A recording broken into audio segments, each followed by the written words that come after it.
Transmigration with QQ Farm, Chapter 2.1, Farming Dimension. Translator's Note: I hope y'all like this story. I know it doesn't have a lot of the common elements of a transmigration novel, but I think it's a cute story. It didn't have a very high rating on novelupdates.com. But haters are always gonna hate.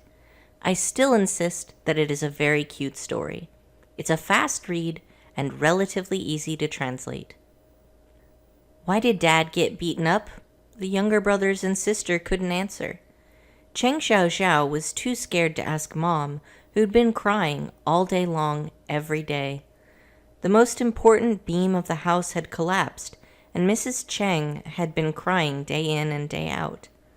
The 4 siblings had been doing everything that they could muster. Cheng Xiao had further found out from her siblings that she was injured while trying to save their dad and had been in a coma.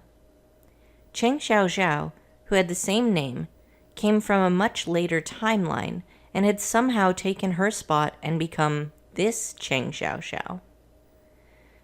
Big sister, dinner's ready. The little body of Lan Lan came through the curtain, shouting at Cheng Xiao, who was zoning out. The zoned-out Cheng Xiao was brought back to reality. She forced a smile on herself, picked up her sister's hand, and walked out of the room. A simple yard, 4 straw rooms. This was Cheng Xiao's house. Inside the yard was a crude table and 4 stools.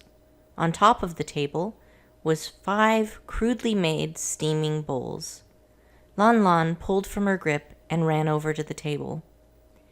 Mrs. Cheng was just coming out from the kitchen with a few corn buns in her hand. She shouted, "Be careful, Lan Lan," when she saw her running. "Mom," said Cheng Xiao as she walked over and took the plate from Mrs. Cheng. Mrs. Cheng smiled at her, then turned her attention to the 3 sitting kids. "You guys start. I'm going to bring some food for your dad."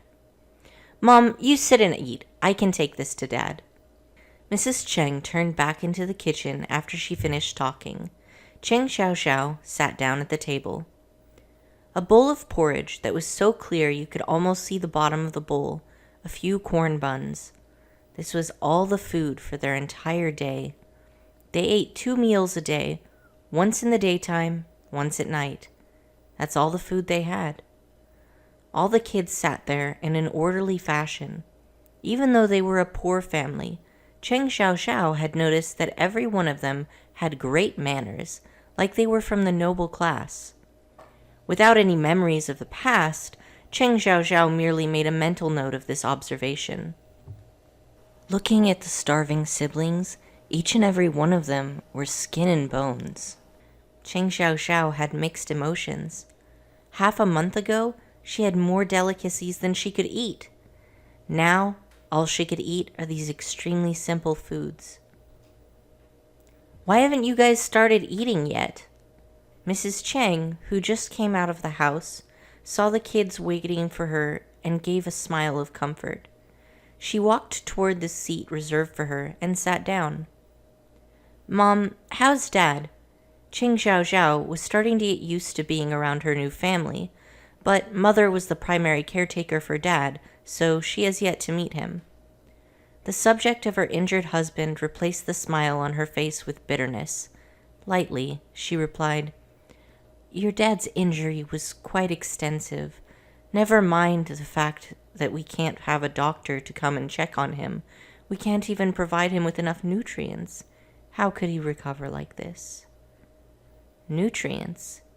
Cheng Xiao was dumbfounded. Now she recalled having a hard-boiled egg the first day she'd woken up. Allegedly, that was borrowed from a villager of Willow Village. This family was truly poverty-stricken. She sighed and thought to herself, wouldn't it be nice if she had her QQ farm with her? She'd be able to raise chicken, ducks, and rabbits.